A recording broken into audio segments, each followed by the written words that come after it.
Hello, I'm Ed Dallas Kamantali, Associate Vice Provost for the Arts and Humanities at IU Bloomington, and I am live streaming tonight from the Grand Hall of the brand new Cook Center for Public Arts and Humanities.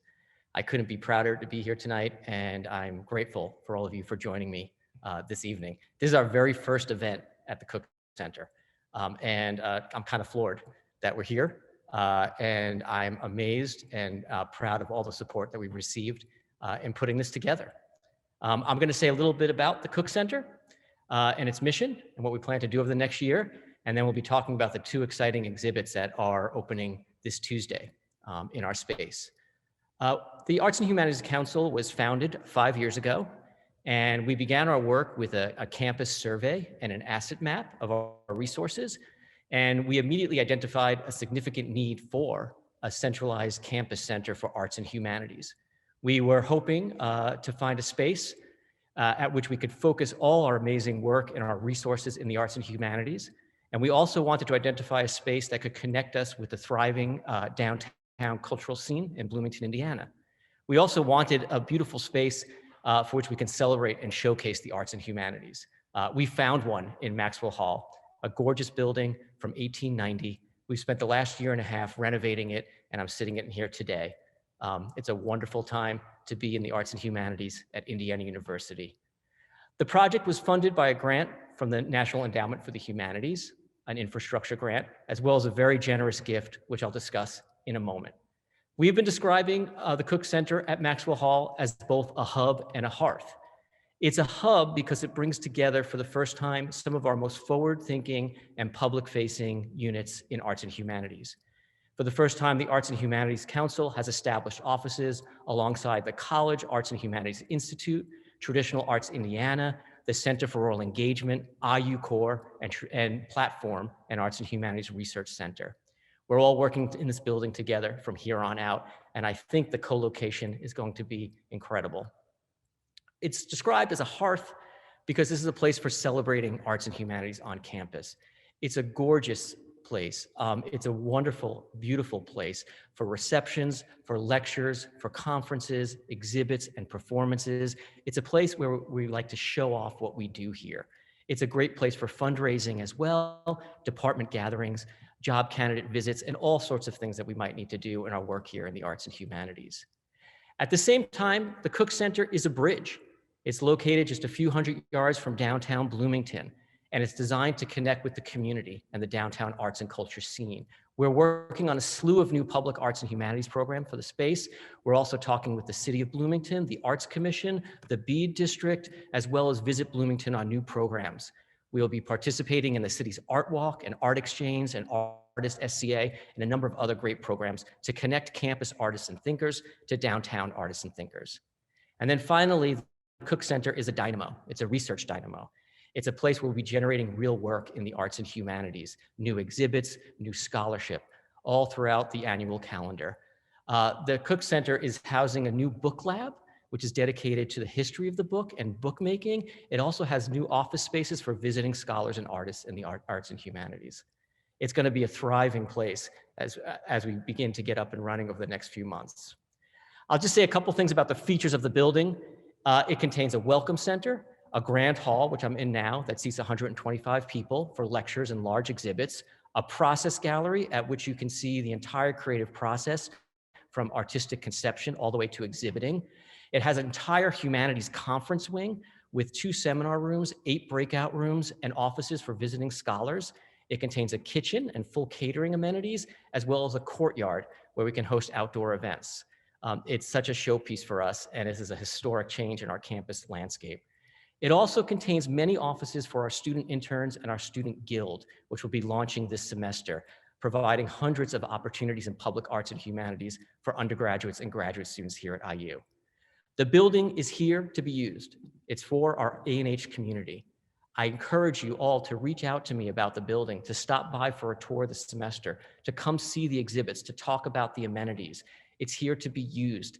And I want to make it as open as possible. So please contact me directly if you have any interest in doing so. Make good use of it.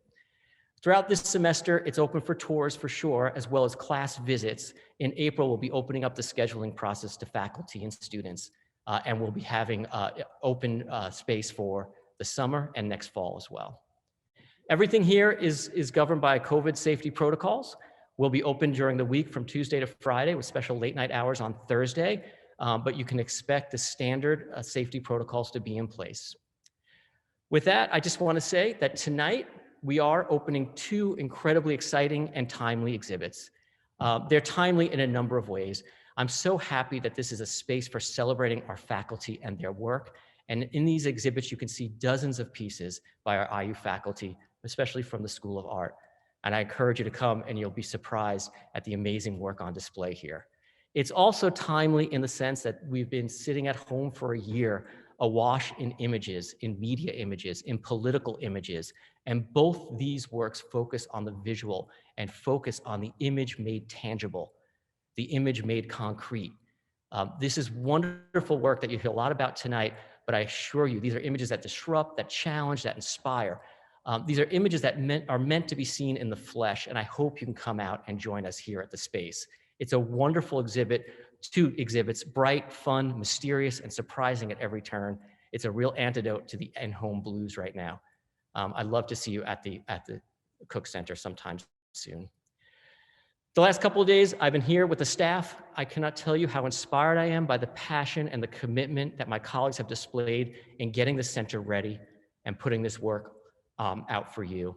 I'd like to thank a number of people just quickly. Of course, the co-curators here, Sarah Martin and Ann Berry, as well as James Nakagawa and David Ondrick. It's been a pleasure to work with them. Our exhibit coordinators, Betsy Steeritt and Linda Tien from the Grunwald Gallery, and their fabulous team, Jesse Lloyd, Ryan Farley, and Zach Kaufman. We had a number of generous loans for these two exhibits. I'd just like to thank especially Martha and David Moore for their contribution. And of course, in putting the Cook Center together, I have to thank Courtney Payne, Michelle Buckland, and Adam Teese at Capital Planning and Facilities.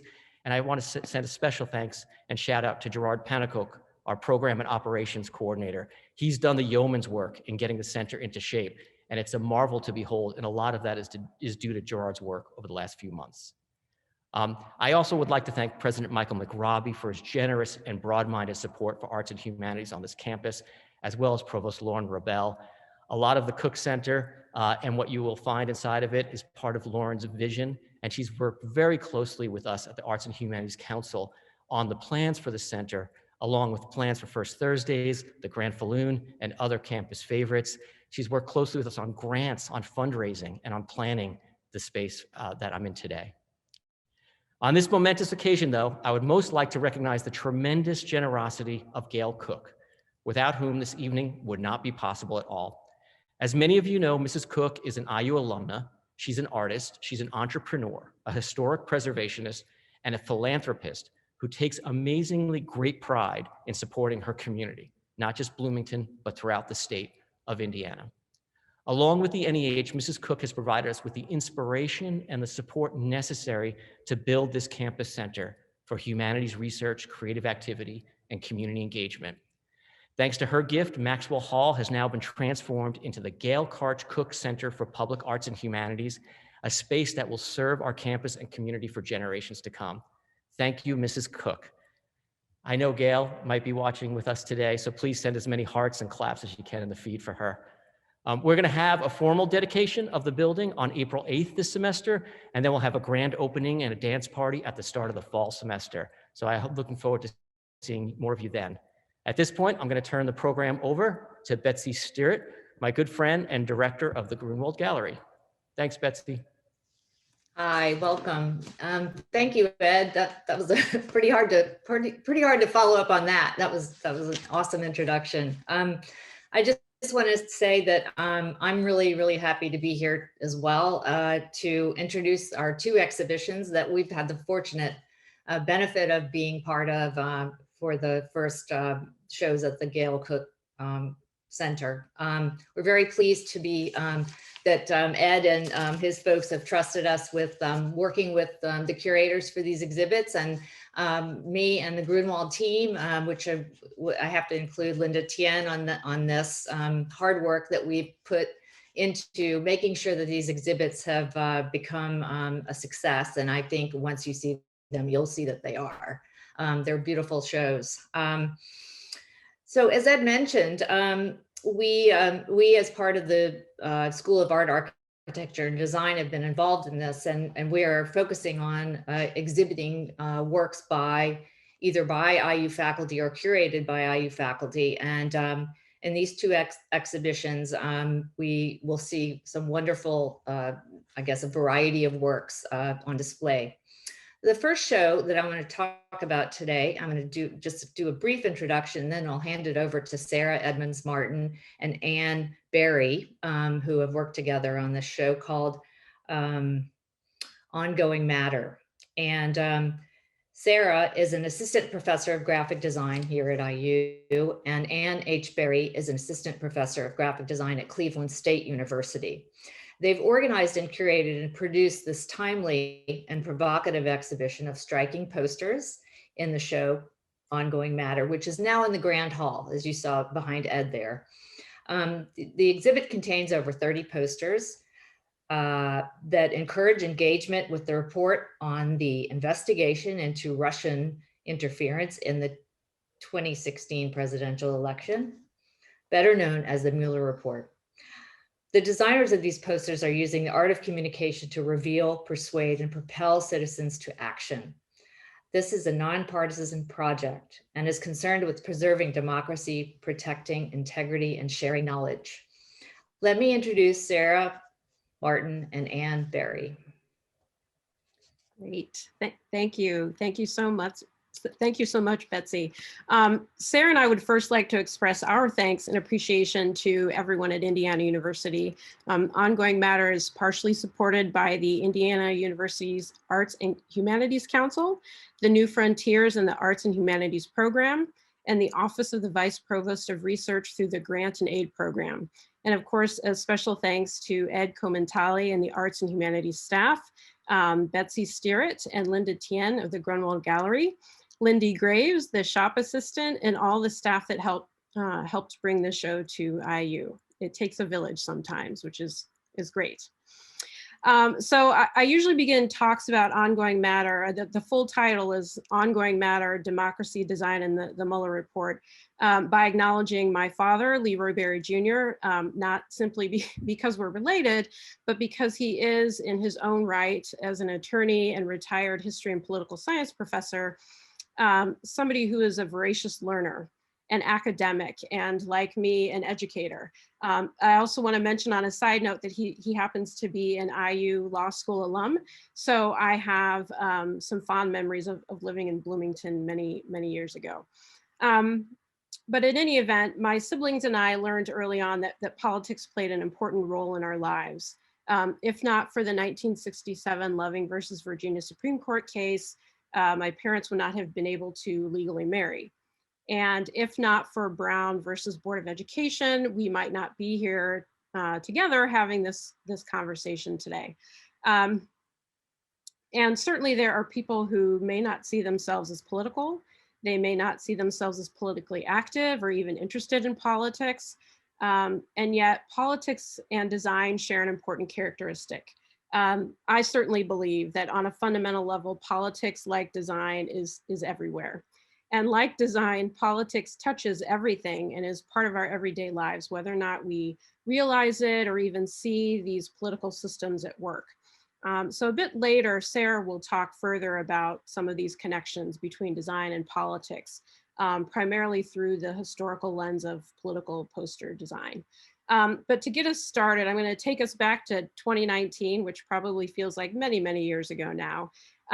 But in the summer of 2019, I started reading the Mueller Report, which I downloaded directly from the Department of Justice website, like many other people were doing at the same time. And I was shocked, though the document is the very definition of what we might call a governmental artifact. So you have the 12-point Times New Roman font, and you've got this huge lengthy document that is 448 pages long, which again was documenting the investigation into the Russian interference in the 2016 presidential election, but yet it reads like a spy novel. So from stolen documents and Russian hacking to the Russian Internet Research Agency's active measures social media campaign.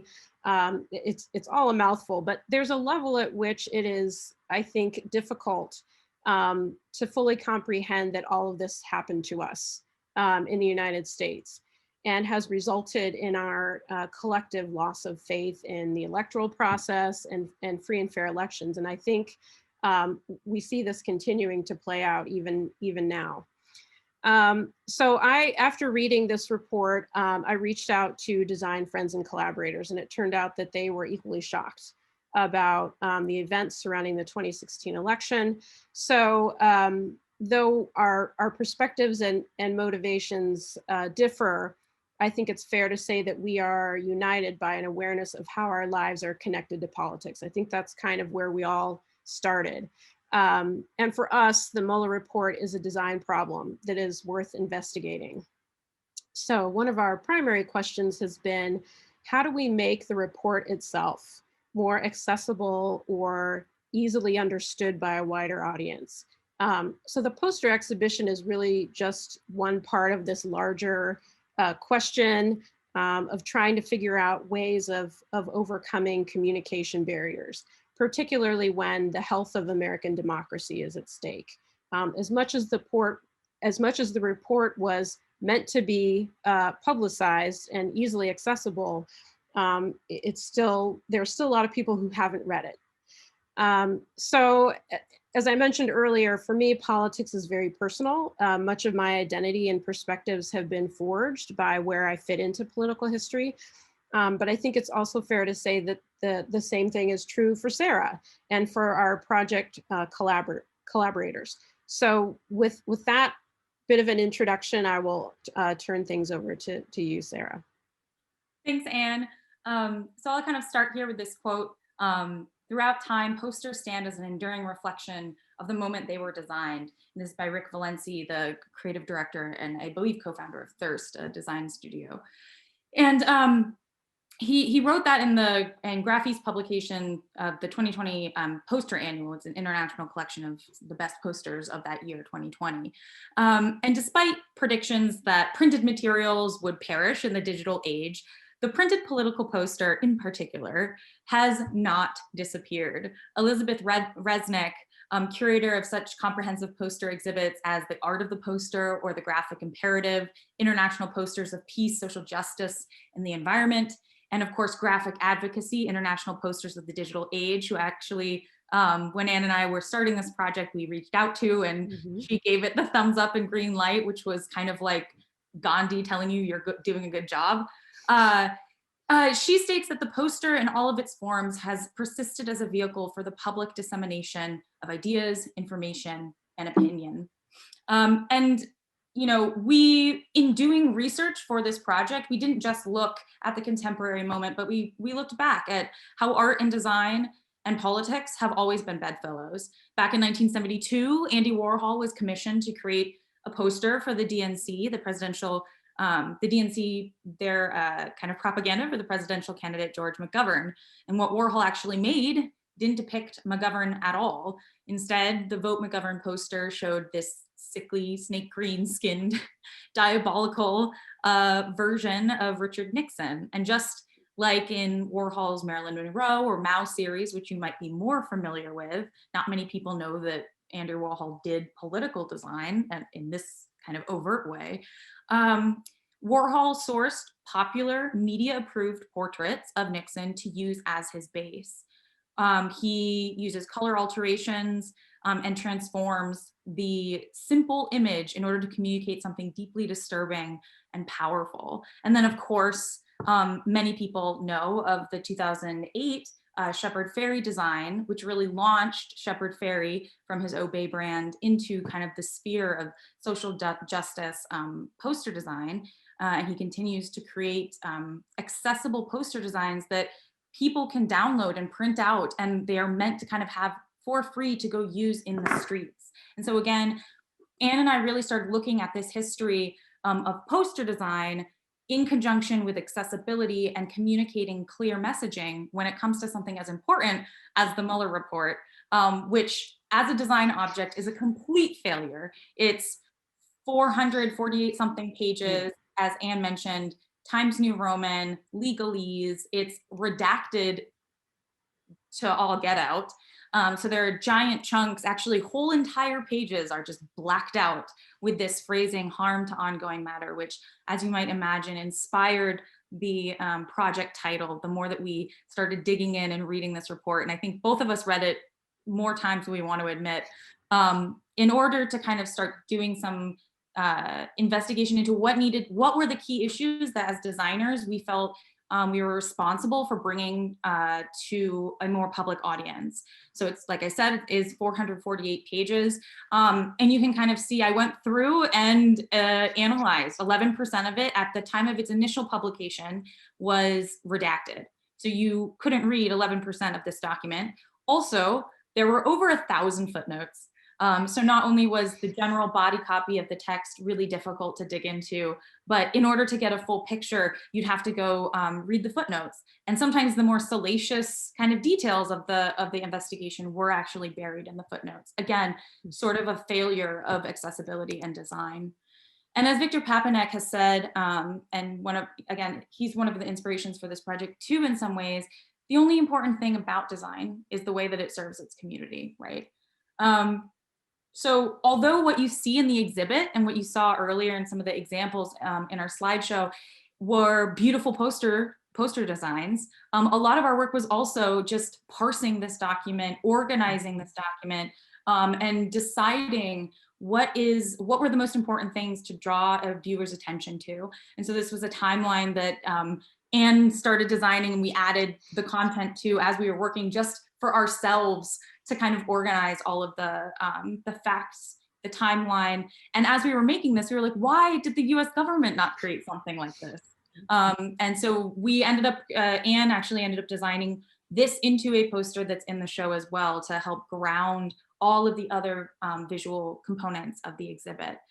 All of the posters quote verbatim from the report. So there is, again, going back to the idea of accessibility, there is a level at which we want to encourage folks to read the report themselves, or at least read the language verbatim, because it does, like Anne said, read like a spy novel. So all the type that you will see in the show is verbatim from the text. And with that, I encourage you to, if this has inspired you, if you would like to be involved, we do think that this show will travel to another venue in 2022. So we are open to more participation from designers and artists alike. So please reach out to us. I would just add on a quick note, we also encourage you to visit the website because you will be able to see the entire poster collection there as well.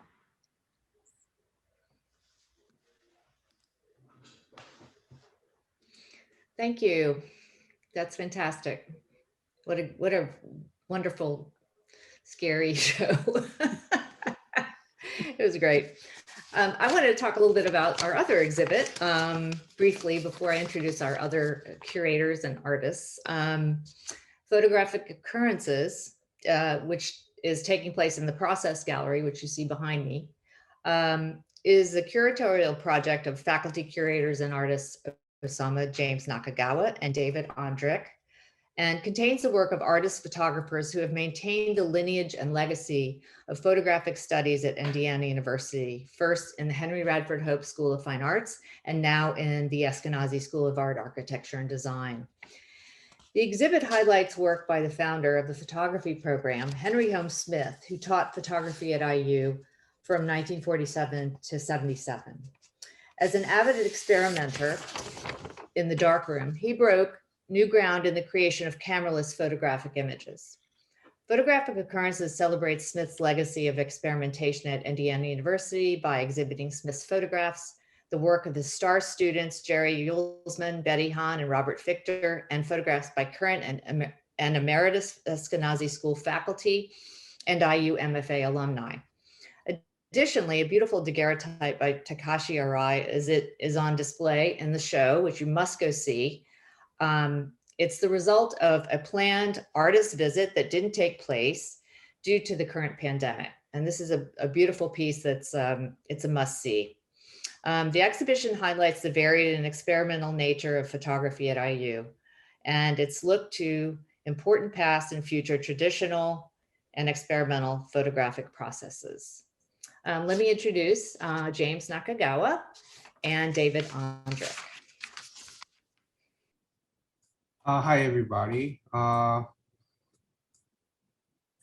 show is not as organized how this exhibition came together, because I kind of reacted to the unfortunate situation with a pandemic and then cancellation of Takashi Arai's billboard project that we got funded by OBPR.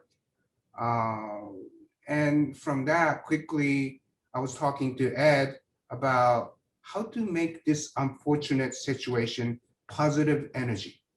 And then it was a kind of stretch from Takashi's contemporary daguerreotype to connect to our founder, Henry Holmes Smith. But once I did that, it started to make sense, because daguerreotype is the oldest process, photographic process, invented in 1839. And then Henry Holmes Smith was known as very experimental, abstract photographers, and so many people came out from under his teaching. And Jerry Wilsman, and also Betty Hahn, who is one of the important female photographer in United States, and she was putting a photographic image onto fabric and then doing the embroidery back in 1960s and 50s and 60s. So now with digital technology, our students are, creating a digital print on the fabric and then stitching together, and then all that kind of stuff is happening. So it's kind of Henry Holmes Smith's experimental DNA is still going on with this program. So I was talking to David, how can we put this together? And David is another non-lens-based abstract chemigram that he creates. And I think it was great to work with him and then get this kind of thread together for over how many years? Geez, since 47, so it's for a long time. Okay, David, go ahead.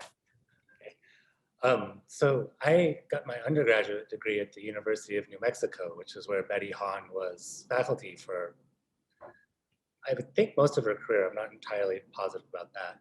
And it actually turns out that the woman who babysat for our block had been one of Betty's students. So as like a 4-year-old, I was doing art projects that had been inspired by Betty's teachings. And UNM itself was fairly experimental between Tom Barrow and Patrick Nagatani. All sorts of wacky things were happening in the chemical darkroom. We were pretty early to pick up computers and really like using the medium to communicate as opposed to depict. So like social documentary was not the name of the game. It was making actual physical prints, physical artworks that needed to be experienced in person in front of them. And that's what we have in this exhibit.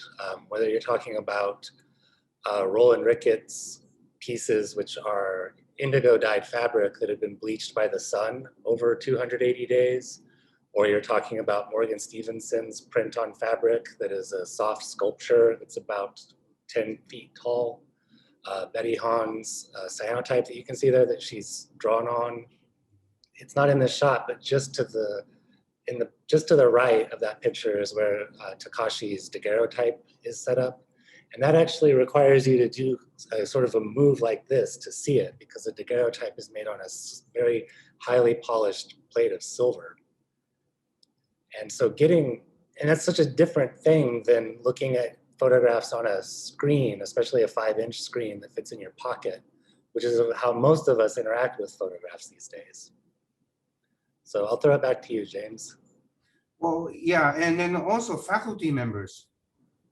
We wanted to, I was talking to Ed about the celebrating faculty's work from IU and then also the graduate students' work.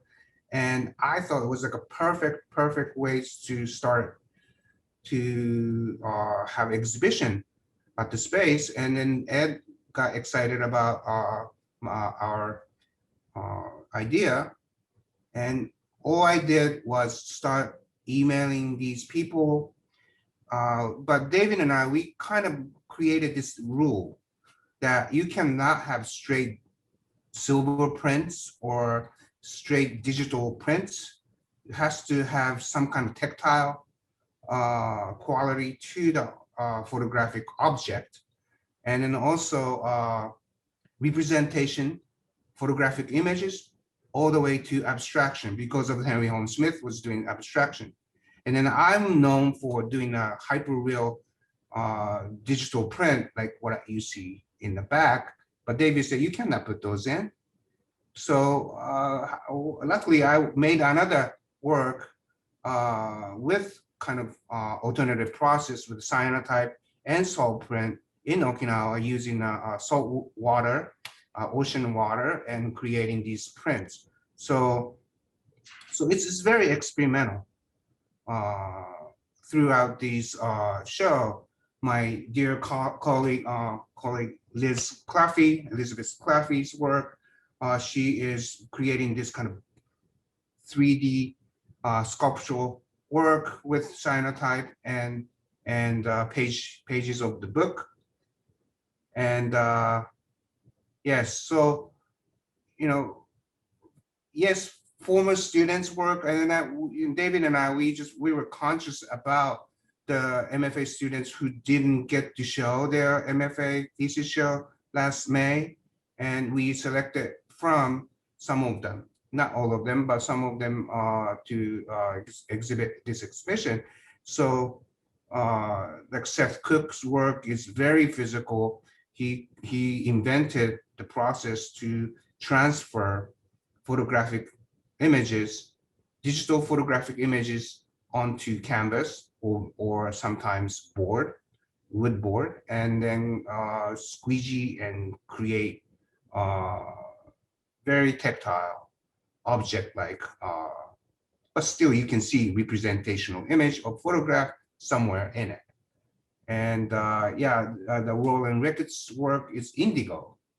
It's no chemical, it's, it's natural and organic, but, he masked the fabric that the indigo dyed and then opened up certain area and exposed it for a long time. So it became kind of white. And Betsy's work here with a palladium print.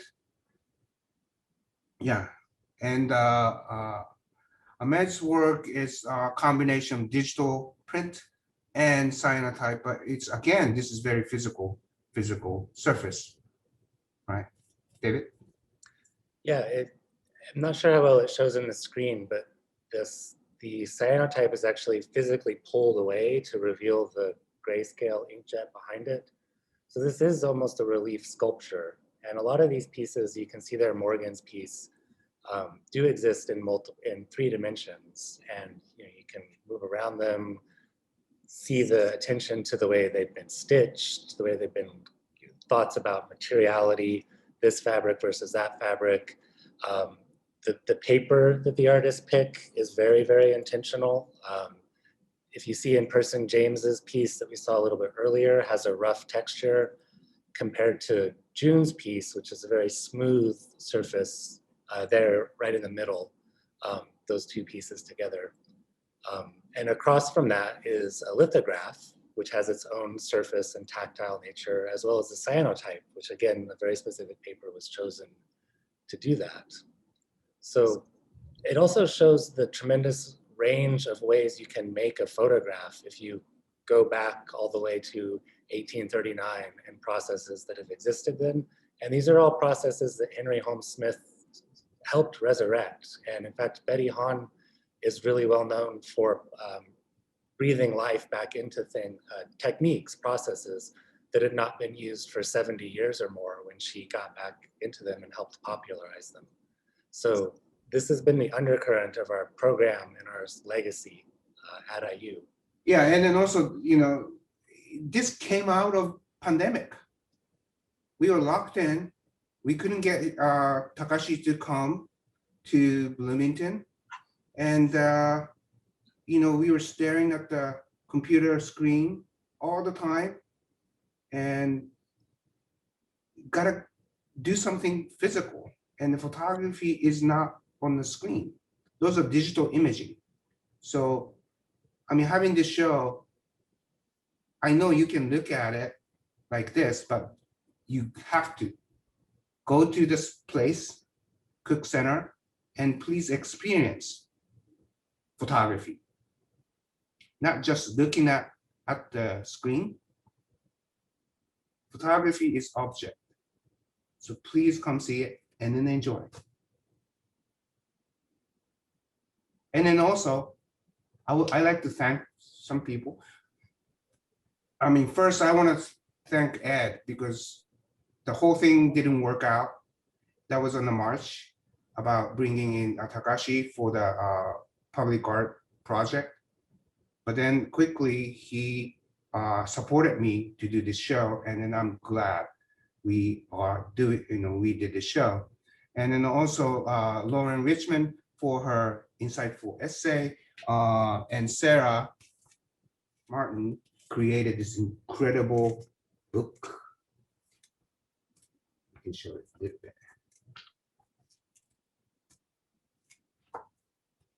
And well, again, David and Martha Moore and Jeff Wallen and Arthur Liu, they for loaning artwork from personal collection, and then also Takashi Arai's gallery, PGI, my gallery too, from Tokyo, sending those precious daguerreotype from all the way from Tokyo.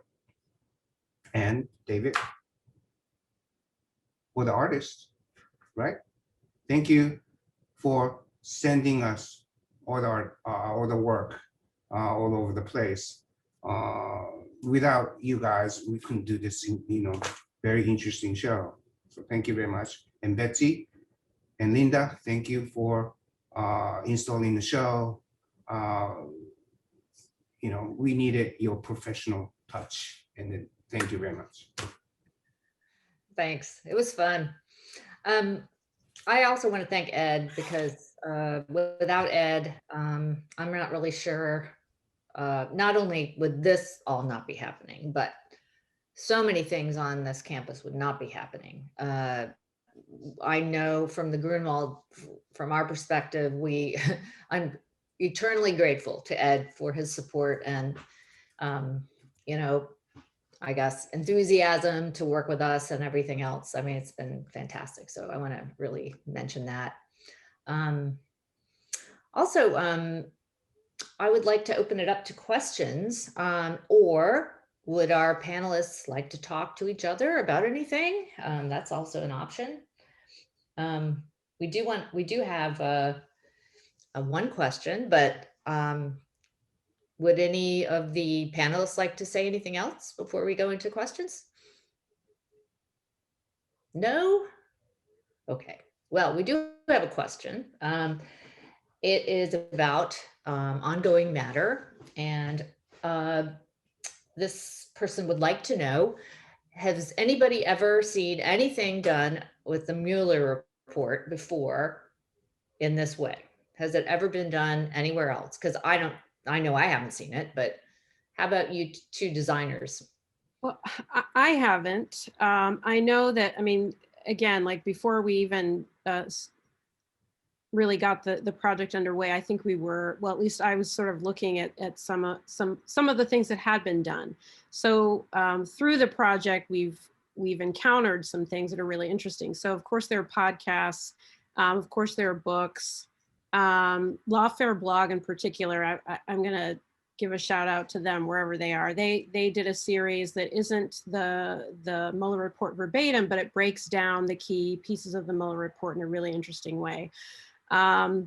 I think there were celebrities who were reading or singing parts of the Mueller report. So there have been a variety of ways in which I think people have tried to make it interesting and accessible, but I don't think anyone has done it in this particular way yet.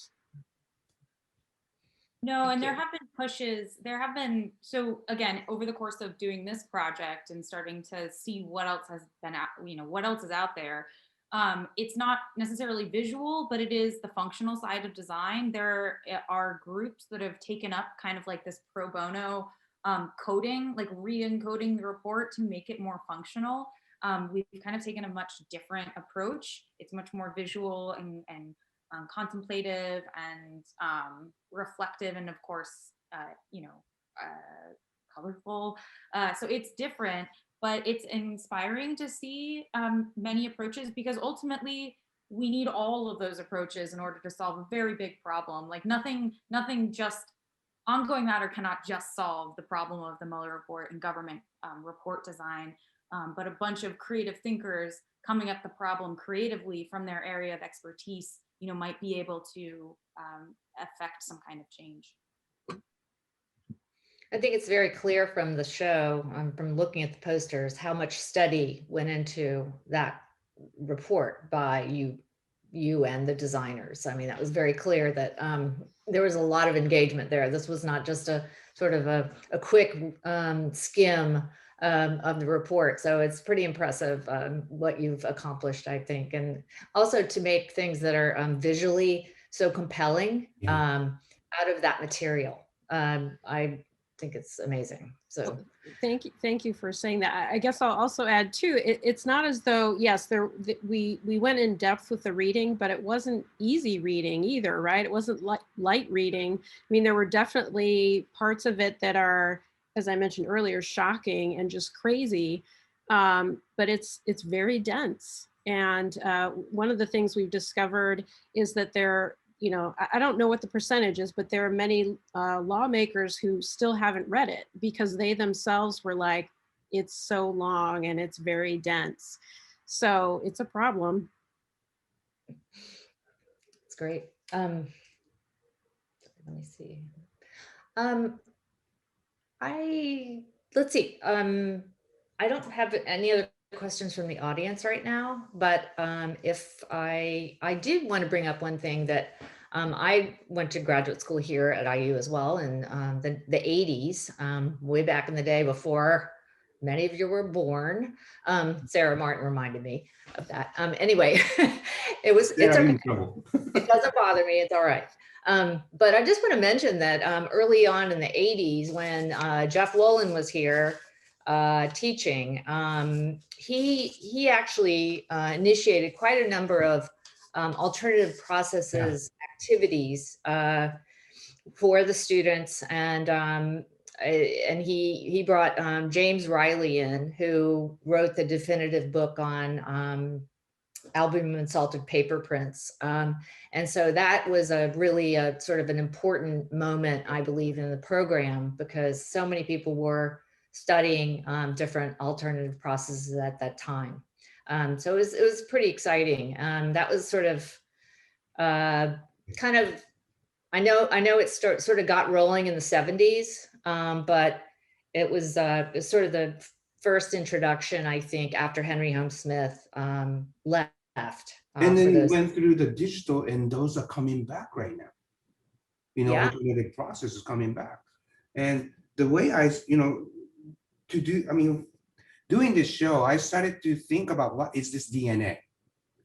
Henry Holmes Smith came, he was kind of crazy, alternative process, and then abstraction, and he didn't use lens or camera sometimes. But then he hired Reg Herron from Chicago ID, right? And he was more probably conservative in terms of image making, but he was crazy scientist, comes to chemical and then all that. So and then also Henry Holmes Smith was playing with chemical in a very intuitive way, I would say.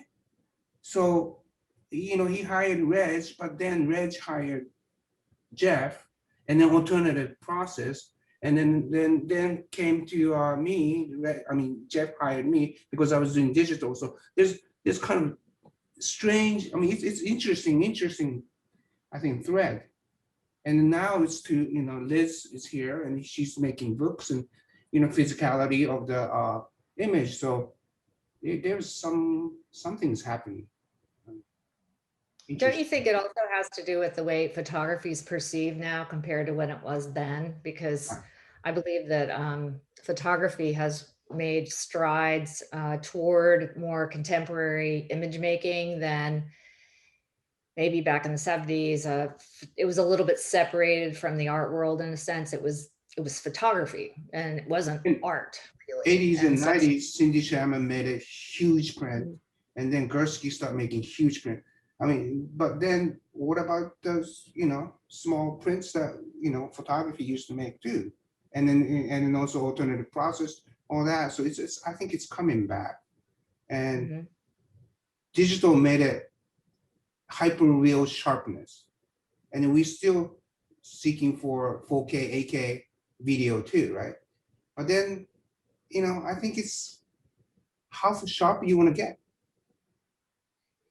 But then problem is it becomes it starts to look commercial. right. Yeah.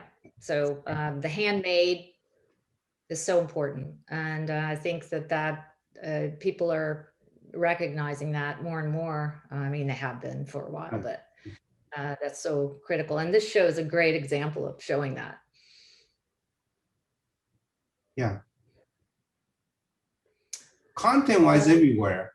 This, I mean, our show, the Photographic Occurrence, is content-wise, it's kind of everywhere. But it's nice, even though it's not thematic. It is in a way, because so many layers came in to abstraction, representation, historical process, all that. So it's really interesting the way it came together intuitively. I have another question for Anne and Sarah from the audience. It is, let's see, do you see any possibilities of this work inspiring design curriculum in the future, especially around civic engagement, politically engaged design, and what might that look like?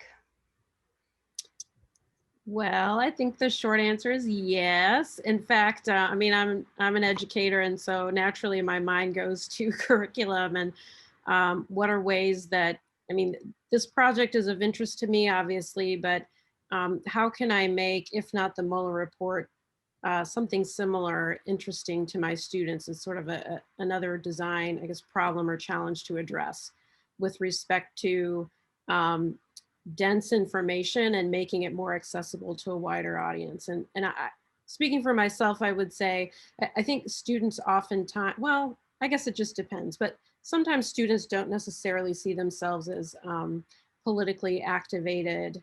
Well, maybe around election time, but sometimes I think they see themselves as apolitical.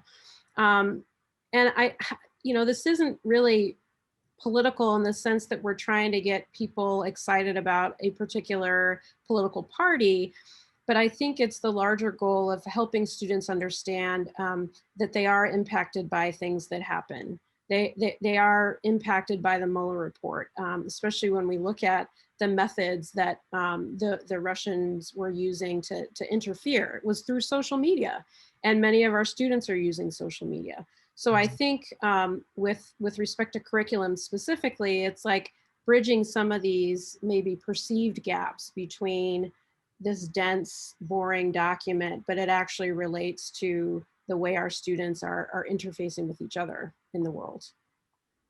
Yeah, and I'll just add that it's, part of the teaching, one of the big core teaching moments in design is explaining that nothing is neutral, whether that be Helvetica, the typeface, or Times New Roman, that they're steeped in a history and they carry the weight of all of their former usages. So is the documents that the government puts out. That we interviewed, Anne and I interviewed Dr. Bernard Fraga, who used to be a political scientist here for this project, to kind of get his perspective on whether we were kind of trying to tease out whether or not the document is intentionally poorly designed, which is kind of a loaded question, but we were investigating that. And I mean, I think the answer is sort of yes. Like it's really not designed for broad engagement. It's not designed for like the lay civilian to pick up and read, because having access to some of that information could be potentially dangerous. And teaching our students that this is part of their civic and democratic role in this country, as well as designers we're just communicators, like effective communicators, that it's really important for them to take up that mantle. You know, it doesn't mean they have to be a revolutionary out in the street, but every piece of design that they touch and put out into the world is political. It's part of our responsibility as designers to be very ethical in the kind of communications that we deploy. So we also, I think it's a good moment to maybe plug the AIGA poster show that's opening in the Grunwald Gallery next week, which my colleague Jenny El-Shami helped coordinate and has work in. And that brings together student work from the BFA graphic design program, as well as practicing graphic designers from all over the country. So we at IU, we do engage students in politics when it's appropriate. The themester of Arts and Humanities across the College of Arts and Sciences was democracy, I believe, last year. Yes. So we engaged with it in our classes that way. But Anne and I have also had discussions about how to bring this particular project, Ongoing Matter, into the classroom across both of our institutions. Mm-hmm. Cool. It's great. Thank you. I have a question for James and David. How do you discuss the connection between content, concept, and process with your students? David, go ahead. That's a big question. It is a big question, and it has a sort of hard to parse out answer. And it's like the short version is it depends, but it requires a lot of exploration and experimentation. I don't know if you all can see it in this moment, but the piece that's behind Betsy when she talks is Morgan's soft sculpture. It took her a long time to get to that, experimenting with Long time, yeah.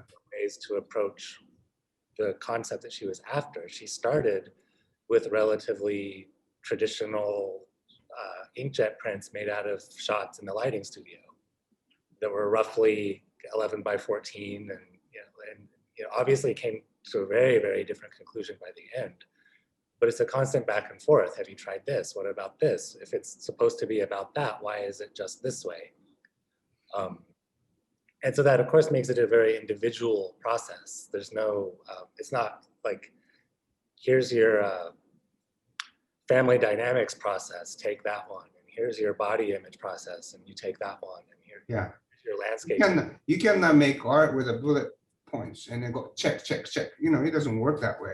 I mean, you talked about Morgan's piece, but before what you said, she went to studio. She was going out and taking photograph of estate sale, and taking photograph of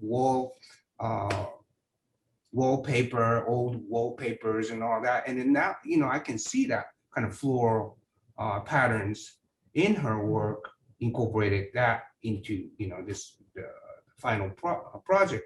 But it's just iteration of all that. And then they don't know that when they are working on it, but then when come all the way full and then reflect back, oh, that's what it came from. I do that same thing, so sometimes you just need to go out blindly and take photograph and come back and assess what you have done, and maybe political situation changes, and then you get pissed off and then you want to say something, and that matches with what you came back with, just wandering around and taking photograph. So it's both. I mean, it's not that you have the idea and then you just trying to visualize it. It has to both hand in hand, That's why it's hard. Well said. Well said. Okay. I don't have any more questions, but I guess, does anybody else want to say anything before we sign off? This was a wonderful conversation, I think. James? I think I want Ed to come back. Ed, I don't you know. disappeared. Where Ed's gone. Okay. Ed might be gone. Yeah. He's having that signature cocktail we were talking about earlier. Well, I guess So- I just, as sort of the outsider of the group, I just want to again say thank you to all of you. I think this part of what I've learned through this experience is that art design is still being made, is still being shared, even in these crazy, crazy circumstances. So that ends up, at least for me, being a really bright light in the middle of everything else that's happening, even with all of Yeah. the logistical challenges. So. Yeah, and then I want everybody to visit the space and then see both shows. And I want to say thank you, Sarah. I mean, I just enjoy working with this team. I mean, David too, and we came up with quickly. We came up with some magical stuff. I mean, we have this book, and it will be available in Blur book probably soon. But for now, people who are in this show, we are sending you a copy. Thank you.